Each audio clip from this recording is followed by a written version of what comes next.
আবারও ইসরায়েলে ভয়াবহ ক্ষেপণাস্ত্র হামলা চালিয়েছে হুতি বিদ্রোহীরা। আরো বিস্তারিত জানিয়ে দিব। এদিকে পাল্টা হুঁশিয়ারি চীনের, শেষ পর্যন্ত লড়াইয়ের ঘোষণা। এবার ইসরায়েলকে লক্ষ্য করে হামাসের 17টি রকেট হামলা। এদিকে সাংবাদিকদের উপর ফের ইসরায়েলি হামলা, নিহত অন্তত 2 জন। আরো জানিয়ে দিব, এবার আরাস 2 ড্রোন নিয়ে হাজির ইরান। এদিকে ইয়েমেনে একদিনে যুক্তরাষ্ট্রে 30টি হামলা। এবার ইরানের পারমাণবিক সমস্যার সমাধানে সবকিছু করতে প্রস্তুত রাশিয়া, বললেন ক্রেমলিন।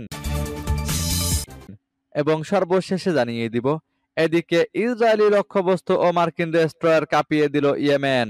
শুনছিলেন সংবাদ শিরোনাম, এখন বিস্তারিত। তবে তার আগে অনুরোধ থাকবে, এই ভিডিওতে একটি লাইক দিন এবং কমেন্টস করে জানিয়ে দিন আপনি কোন জেলা থেকে বা কোথায় থেকে আমাদের সাথে যুক্ত রয়েছেন। এবং সংবাদের সর্বশেষ গুরুত্বপূর্ণ আপডেট পেতে চ্যানেলটি সাবস্ক্রাইব করে আমাদের সঙ্গে থাকুন। আবারও ইসরায়েলে হুতি বিদ্রোহীদের ভয়াবহ ক্ষেপণাস্ত্র হামলা। যুক্তরাষ্ট্রের অবিরাম বোমা বর্ষণ সত্ত্বেও ইয়েমেনের হুতি বিদ্রোহীরা তেল আবিবের কাছে ইসরায়েলি সামরিক লক্ষ্যবস্তুতে ক্ষেপণাস্ত্র হামলা চালিয়েছে। হুতি বিদ্রোহী এক বিবৃতিতে জানিয়েছে, প্রজেক্টাইল এবং ড্রোন ব্যবহার করে তারা এই হামলা চালায়। এই অভিযানে একটি মার্কিন রণতরীকেও লক্ষ্যবস্তু করা হয়। হুতি বলেছে, ইয়েমেনি সশস্ত্র বাহিনীর ইউএবি বাহিনী ইসরায়েলের একটি সামরিক স্থাপনায় সামরিক অভিযান পরিচালনা করেছে। একটি ইয়াফা ড্রোন ব্যবহার করে এই সফল হামলা চালানো হয়েছে। হুতি এই অভিযানকে ফিলিস্তিনি জনগণ এবং তাদের যোদ্ধাদের বিজয় হিসেবে বর্ণনা করেছে। তারা বলছে, এটা গাজায় চলমান ইসরায়েলি গণহত্যার প্রতিক্রিয়া, ইসরায়েলি আগ্রাসনের বিরুদ্ধে প্রতিশোধ। হুতি আরো বলেছে, আমাদের দেশের বিরুদ্ধে চলমান মার্কিন আগ্রাসন এবং আমাদের জনগণের বিরুদ্ধে অপরাধের প্রতিক্রিয়ায় আমাদের সশস্ত্র বাহিনী লোহিত সাগরে শত্রু যুদ্ধজাহাজকে লক্ষ্যবস্তু করেছে। সূত্র প্রেস টিভির। এদিকে পাল্টা হুঁশিয়ারি চীনের, শেষ পর্যন্ত লড়াইয়ের ঘোষণা। চীন যদি যুক্তরাষ্ট্রের বিরুদ্ধে পাল্টা শুল্ক প্রত্যাহার না করে তাহলে দেশটির উপর আরো 50% আমদানি শুল্ক বসানোর হুমকি দিয়েছেন মার্কিন প্রেসিডেন্ট ডোনাল্ড ট্রাম্প। কিন্তু চীনের বাণিজ্য মন্ত্রণালয় সাফ জানিয়েছে যে যুক্তরাষ্ট্রের আরোপিত শুল্কের বিরুদ্ধে শেষ পর্যন্ত লড়ে যাবে তারা, এবং যুক্তরাষ্ট্রের এই ব্ল্যাকমেইলিং আচরণ তারা কখনোই মেনে নেবে না। খবর বিবিসির। চীনা পণ্যের উপর আরো 50% শুল্ক আরোপ নিয়ে ডোনাল্ড ট্রাম্পের হুমকিকে ভুলের উপর ভুল বলে অভিহিত করেছে চীনের বাণিজ্য মন্ত্রণালয়।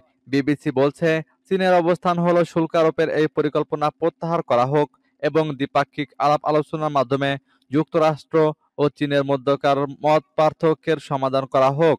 সোমবার হোয়াইট হাউসে দেওয়া এক বক্তব্যে ট্রাম্প বলেন, সম্প্রতি তিনি যে নতুন শুল্ক আরোপের ঘোষণা দিয়েছেন তা স্থগিত করার ব্যাপারে তিনি ভাবছেন না। এমনকি এ নিয়ে অন্যান্য দেশের সঙ্গে দর কষাকষি করতেও আপাতত ইচ্ছুক নন তিনি।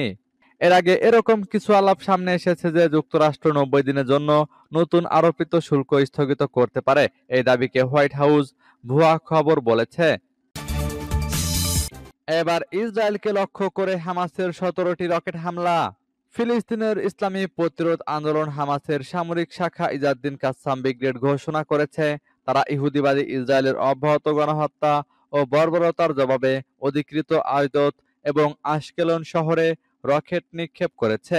ইহুদিবাদী গণমাধ্যম জানিয়েছে, গাজা উপত্যকা থেকে আশদোদের দিকে 7টি এবং লাসিস এলাকার দিকে 10টি রকেট নিক্ষেপ করা হয়েছে। বলা হচ্ছে, ক্ষেপণাস্ত্রগুলো নির্ধারিত লক্ষ্যবস্তুতে আঘাত করেছে। এছাড়া ইসরায়েলি সেনাবাহিনীও গাজা থেকে ছোড়া সব রকেট মোকাবেলা করা সম্ভব হয়নি বলে স্বীকার করেছে। গাজার স্বাস্থ্য মন্ত্রণালয়ের তথ্য অনুযায়ী 17 মাসের বেশি সময় ধরে চলা ইসরায়েলের বর্বর হামলায় অন্তত 50,523 জন ফিলিস্তিনি শহীদ হয়েছেন। আহত হয়েছেন 1,14,638 জন। আর গাজার জনসংযোগ কার্যালয়ের হিসাবে শহীদ ব্যক্তির সংখ্যা 61,700। তাদের মধ্যে নিখোঁজ ফিলিস্তিনিরাও রয়েছেন। সূত্র পার্স টুডের। এদিকে সাংবাদিকদের উপর ফের ইসরায়েলি হামলা, নিহত অন্তত 2 জন। ফিলিস্তিনের গাজা উপত্যকায় ইসরায়েলের নৃশংসতা চলছেই। রোববার ভোরে গাজার খান ইউনিসে নাসির হাসপাতালে সাংবাদিকদের জন্য স্থাপিত একটি তাঁবুতে হামলা চালায় দখলদার বাহিনী। এ হামলায় 2 সাংবাদিক নিহত হয়েছেন এবং আরো 7 জন সাংবাদিক আহত হয়েছেন। সোমবার কাতার ভিত্তিক সংবাদ মাধ্যম আল জাজিরা এ খবর জানিয়েছে। ফিলিস্তিনি ইনফরমেশন সেন্টার এবং কুদস নিউজ নেটওয়ার্ক জানিয়েছে, নিহতরা হলেন হেলমি আল ফাকাউই ও ইউসুফ আল খাজানদার। আর আহতরা হলেন আহমদ মানসুর, হাসান এসলাই, আহমদ আল আগা, মুহাম্মদ ফায়েক, আব্দুল্লাহ আল আত্তার, ইহাব আল বারদিনী এবং মাহমুদ আওয়াদ। আল জাজিরা জানায়, খান ইউনিসের নাসের হাসপাতালের কাছাকাছি স্থাপিত সাংবাদিকদের একটি তাঁবুকে লক্ষ্য করে ইসরায়েল এই প্রাণঘাতী হামলা চালায়। এতে ঘটনাস্থলে প্রাণ হারান সাংবাদিক হিলমি আল ফাকাউই, যিনি কুদস নিউজ নেটওয়ার্কের হয়ে কাজ করতেন।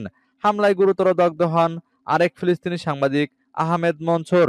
স্থানীয় সংবাদ মাধ্যমগুলোর প্রতিবেদনে বলা হয়, তার শরীরের বেশিরভাগ অংশে আগুনে পুড়ে গেছে।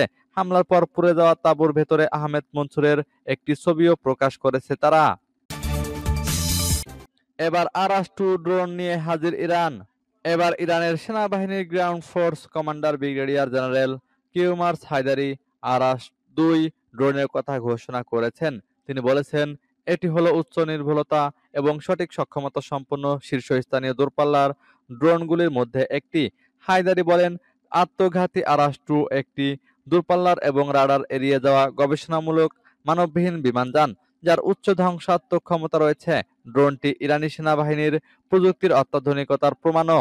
দেশটির প্রতিরক্ষা শিল্প বিশেষজ্ঞদের নকশা করা এই ড্রোন ব্যাপকভাবে উৎপাদন করা হয়েছে।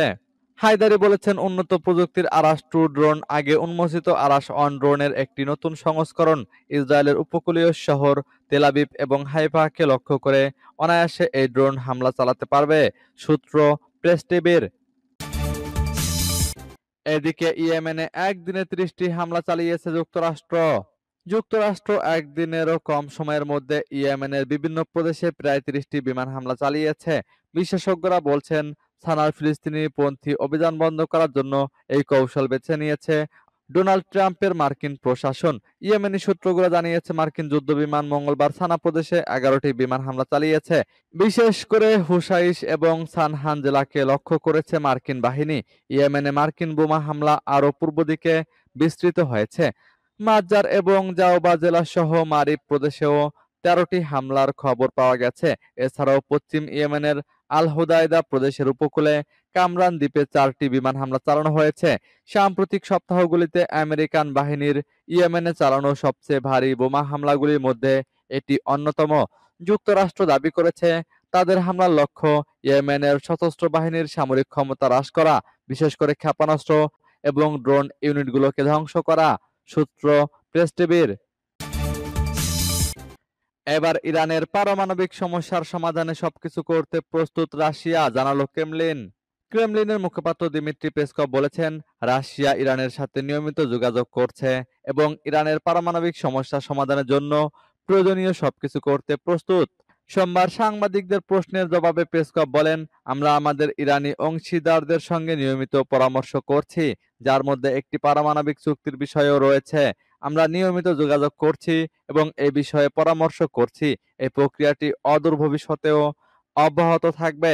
মুখপাত্র আরও বলেন, রাশিয়া রাজনৈতিক ও কূটনৈতিক উপায়ে এই সমস্যার সমাধানে সহায়তা করার জন্য সর্বাত্মক প্রচেষ্টা করতে সম্ভাব্য সবকিছু করতে প্রস্তুত।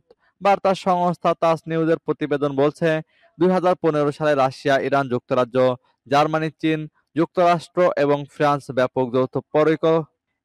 ফ্রান্স ব্যাপক যৌথ কর্মপরিকল্পনা তৈরি করে, যার অধীনে আন্তর্জাতিক নিষেধাজ্ঞা প্রত্যাহারের বিনিময়ে তেহরানের পারমাণবিক স্থাপনাগুলোর উপর বৈশ্বিক নিয়ন্ত্রণের কথা বলা হয়েছিল। এদিকে ইসরায়েলি লক্ষ্যবস্তু ও মার্কিন ডেস্ট্রয়ার কাঁপিয়ে দিল ইয়েমেন।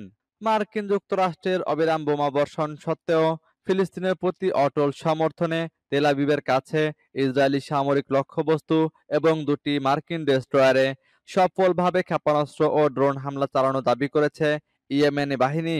সোমবার প্রজেক্টাইল এবং একটি ড্রোন ব্যবহার করে এই অভিযান চালানো হয় বলে এক বিবৃতিতে জানিয়েছে ইয়েমেনি সেনাবাহিনী। এতে বলা হয়, ইয়েমেনি সশস্ত্র বাহিনীর ইউএবি বাহিনীও অধিকৃত এলাকা ইয়াফায় ড্রোন ব্যবহার করে একটি সামরিক লক্ষ্যবস্তু লক্ষ্য করে অভিযান পরিচালনা করেছে। অভিযানের লক্ষ্য সফল হয়েছে। ইয়েমেনি বাহিনী এই অভিযানকে ফিলিস্তিনি জনগণ ও তাদের যোদ্ধাদের বিজয়ের প্রকাশ এবং গাজার জনগণের বিরুদ্ধে গণহত্যার প্রতিক্রিয়া এবং দেশটির বিরুদ্ধে আগ্রাসনের প্রতিশোধ হিসেবে বর্ণনা করেছে।